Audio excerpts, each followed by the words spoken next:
Pakistan super league के आज 2 matches हुए और सबके ज़हनों में 3 सवाल आते होंगे कि कोस्टल मेंडिस और बाबर आजम ने एक सी बॉल खेली, फिर कोस्टल मेंडिस का स्कोर बाबर आजम से ज़्यादा क्यों था? नंबर 2, लाहौर कलंदर्स ऐसी पिच के ऊपर अपने सबसे मंजे हुए स्पिनर उसामा मीर के ऊपर भरोसा क्यों नहीं कर रहा? क्या वो मुस्तफीज़ को गलत खिला रहा है या हारिस राव को गलत खिला रहा है? इसके ऊपर भी हम बात करेंगे। नंबर 3, पाकिस्तान सुपर लीग के आज के दिन एक ही पिच में, एक ही ग्राउंड में, एक ही दिन में 2 मैच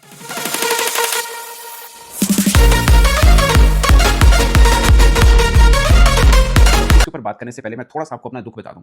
वो है खुशदिल शाह। आप कहेंगे ये आउट ऑफ नोवेयर खुशदिल शाह का ज़िक्र कहाँ से हुआ? मैं न्यूज़ीलैंड में पाकिस्तान टीम थी, न्यूज़ीलैंड में खुशदिल शाह को मैंने देखा, मोहम्मद यूसुफ ने पाकिस्तान के बैटिंग कोच होते थे। रोज़ाना की बुनियाद पर खुशदिल पर एक चीज़ पे काम होता था, शॉर्ट पिच पे।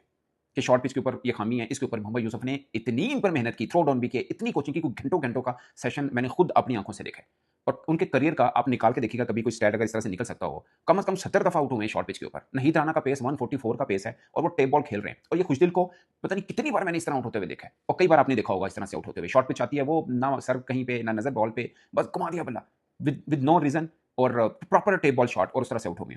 एक खास जिक्र मैं नहीद राना का भी करूँगा। तीसरा ओवर जो उन्होंने किया, मेडन ओवर 2 आउट किए और जो एक सीने पे बॉल डाला जंपा के, मतलब ठीक है वो स्पिनर है मगर ऑस्ट्रेल भी हैं, ऑसीज़ पेस को भी खेलते हैं, बाउंस को भी खेलते हैं। मगर नहीद राना में पहले भी मेरा गेस था कि पीएसएल में सबसे तेज़ बॉल वही डालेगा। लेट्स सी कब डालेगा, बट मुझे लगता है क्योंकि 150 तो वो क्लिक करते ही करते हैं। अब तक पीएसएल में हमें कोई बॉलर नहीं मिला जो 150 क्लिक करता हो। सवाए आकिब जावेद जो 148 150 के करीब जाता है, 148 डाला हुआ है, 150 के करीब जा सकता है। मगर उसको हैदराबाद ने दूर रखा हुआ है कि भाई साहब आपकी ज़रूरत नहीं, क्योंकि आप बहुत तेज़ बॉल डालते हो, हमें आपसे थोड़े से कम बॉलर चाहिए, इसलिए वो लगातार 4 मैच हारे हुए हैं। खैर, तो नहीद राना का स्पेल मैं उम्मीद कर रहा था कि पीएसएल में तगड़ा आएगा, बट सोचिए उस पिच के ऊपर जहाँ पर नेशनल क्रिकेट स्टेडियम का हाईएस्ट रन बना है, वहाँ पे नहीद राना ने कमाल बॉलिंग की, तगड़ी बॉलिंग की है।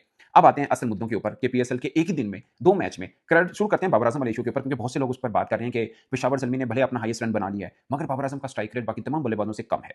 और एक ये कि सबसे ज़्यादा डॉट बॉल बाबर आजम ने खेली, दूसरा ये कि इतनी ही बॉल कौशल मेंडिस ने खेली, उसने 48 पर 100 कर दिया, बाबर आजम 100 भी नहीं कर पाया। ये सब चीज़ें हैं जो आप निकाल सकते हैं। मतलब बाबर आजम कुछ कुछ भी करेगा, सोया होगा ना, लोग कहेंगे सही तरह सोंदा भी नहींगा। वो खांसेगा, लोग कहेंगे उसको खांसना नहीं आता। कुछ भी होगा, उसकी गलत चीज़ें निकल आएँगी और बाज़ का कुछ नहीं भी करेगा, लोग उनकी पॉज़िटिव चीज़ें भी निकाल लेते हैं। So Babar Azam discussion for no reason Pakistan का हिस्सा ज़रूर रहा है। जो मर्ज़ी हो, बाबर आजम खेल रहा है, बाबर आजम प्रॉब्लम है, नहीं खेल रहा, बाबर आजम प्रॉब्लम है। बाबर आजम मतलब ये कर दिया, वो बाबर आजम की वजह से हुआ। टीम के अंदर अब कल भी बाबर आजम से सवाल हुआ कि आपने मैच फिनिश क्यों नहीं किया? मतलब ये सवाल किसी और से शायद नहीं होगा, बाकी भी 10 खिलाड़ी और होते हैं टीम में, लेकिन बाबर आजम से ज़रूर होगा। बाबर आजम ने 70 प्लस रन्स कर दिए, फिर भी बाबर आजम ने कम स्ट्राइक रेट के साथ क्यों खेला बाकियों की निस्बत? अब बाबर आजम और अब्दुल समद को आप एक नहीं कर सकते। अगर एक बाबर आजम खुद नहीं करते होंगे, आप देखिए 12 बॉलें खेलने को मिली अब्दुल समद को। बाबर आजम ने डेथ ओवर में शायद ज़ाहिर लगा, अवॉइड नहीं कह सकते आप, बट कोशिश की उन्होंने कि अब्दुल समद को मैं ज़्यादा चांस दूँ क्योंकि स्लो कर सकता है, और वो हुआ भी।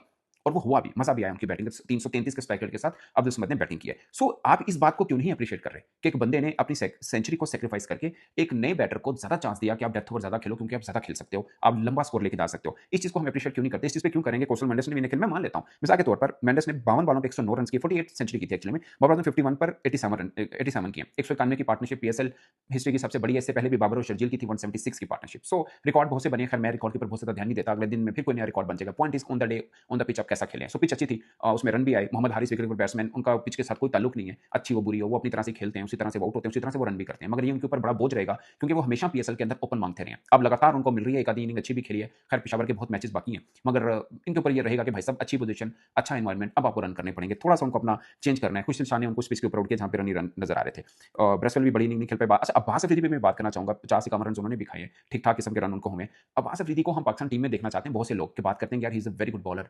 डेथ ओवर उनके खुद मैंने एक बार उनका इंटरव्यू किया था, पाकिस्तान टीम वर्ल्ड कप की जा रही है, शायद 24 की बात है। मैंने उनका इंटरव्यू किया था, उन्होंने बोला था कि मुझे डेथ ओवर बहुत मज़ा आता है। मैं डेथ ओवर अपने आप को स्पेशलिस्ट समझता हूँ। मगर उनकी एक ही है स्पेशलिटी डेथ ओवर के अंदर स्लो वन करना, जो कि सबको पता है, टीवी पे देखने वालों को समझ आ रही है क्या करना है। उनको शायद ये समझना है कि 133 के बाद 115-20 पे आना स्लो, ये एक वेरिएशन नहीं होती। अब जब 145 क्लिक करते हैं, उसके बाद 115 पे आएँगे तो शायद रिसीव कर पाएँ, और हर तीसरी बॉल आप स्लो वन करके बच नहीं पाएँगे। विकेट भी मिला, नो डाउट, वो लेग कटर किया, उस पे विकेट भी मिल गया उनको, कौशल मेंडिस का ही मिला, ठीक है। मगर फिर भी थोड़ा-सा इंप्रूवमेंट लेके आना है। अब्बास अफरीदी जो दिखा रहे हैं उससे कहीं बेहतर बॉलर हैं, जो हैं उनसे कहीं बेहतर बैटर भी हैं। सो उनको इन चीज़ों के ऊपर भी इंप्रूवमेंट करने की ज़रूरत है, मुझे ज़्यादातर पे ये लगता है।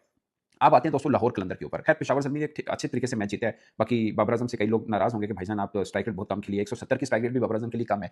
विद ड्यू रिस्पेक्ट, बट ठीक है। देखिए हर प्लेयर का अपना एक होता है। कौशल मेंडिस बाबर आजम की तरह नहीं खेल सकते, बाबर आजम उनकी तरह नहीं खेल सकते। हर एक का अपना एक फ्लेवर है। आप ये कह सकते हैं कि यार जहाँ पर इतने ज़्यादा रन बन गए, वहाँ पे बाबर आजम का स्ट्राइक रेट थोड़ा और ज़्यादा होता तो 270 बन सकते हैं, जो भी कह लें। बट मैं उनकी पॉजिटिव चीज़ देख रहा हूँ कि डेथ ओवर उन्होंने खुद नहीं खेला, उनको पता है अब्दुल समद खड़ा ये अच्छा खेलेगा, उनको आगे कर दिया। सो अब ये अप्रोच को एप्रिशिएट कर सकते हैं।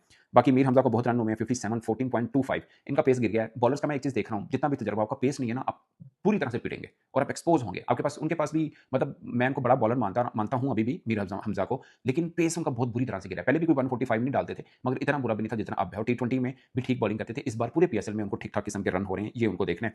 जंपा को पहली दफ़ा देखा इस तरह, मतलब बहुत बार पहली मार खाई होगी, मगर पीएसएल में 4 ओवर में कम रन उन्होंने भी खा लिए। बासिफ अफरीदी ने 55 रन खा लिए, 2 विकेट ज़रूर लिए, मगर ये चीज़ देखनी है। अब आती है लाहौर के ऊपर। मैंने लाहौर के बारे में पढ़ रहा था, उन्होंने बोला कि ये याद मुस्तफीज़ को उन्होंने साइन किया, पता नहीं कैसे किया। मैंने भी ये बोला कि उबैद शाह को साइन कैसे कर लिया, मतलब मुझे डर ये था कि कहीं उबैद शाह यहाँ पे यूज़ ही ना हो, क्योंकि ऑलरेडी उनके पास इतने पेसर हैं। ये तो मुझे श्योर है कि हारिस रऊफ के बगैर तो वो नहीं जाएँगे, भले कुछ भी हो। जितना भरोसा वो हारिस रऊफ पे रखते हैं, किसी पे नहीं रखते, वो इसलिए कि उनके प्रोडक्ट भी हैं हारिस रऊफ। लेकिन मुस्तफीज़ को आप ओवरसीज़ कैटेगरी में खिला रहे हैं, no doubt he is a wonderful bowler, but जब मुस्तफीज़ को लिया था तब भी यही था, क्योंकि उस वक़्त मुस्तफीज़ बहुत ज़िक्र चल रहा था उनका, और फ्रेंचाइज़ीज़ इसलिए लेते हैं कि उनका नाम भी थोड़ा बनेगा कि जनाब केकेआर से निकाले हुए मुस्तफीज़ रहमान को पीएसएल के लाहौर कलंदर ने अपने पास रख लिया। सो मुस्तफीज़ मुझे लगता है शायद उनके लिए इतना यूज़ था ही नहीं। सोचें, आपने सौम्य को बाहर बिठाया हुआ है।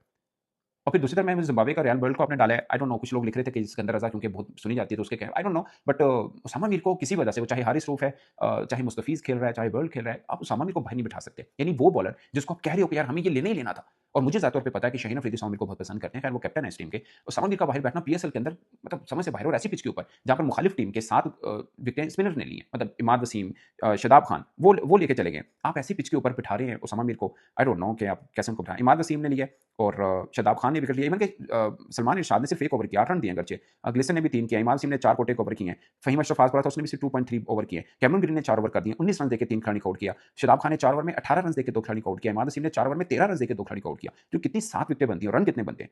मतलब 12 ओवर बनते हैं। और किसी को भी, एक को 3.25 की इकोनॉमी, एक को 7.75, एक को 4.75 और एक को 4.50, यानी अंडर 5 इकोनॉमी से 3 स्पिनर्स को जिन्होंने कोटे के 4 ओवर पूरे किए, और तीनों ऑलराउंडर हैं, तीनों ऑलराउंडर हैं।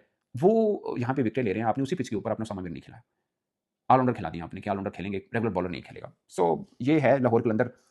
हालाँकि मुझे टीम बहुत पसंद है, इनका कॉम्बिनेशन बहुत बेहतर है। कुछ लोगों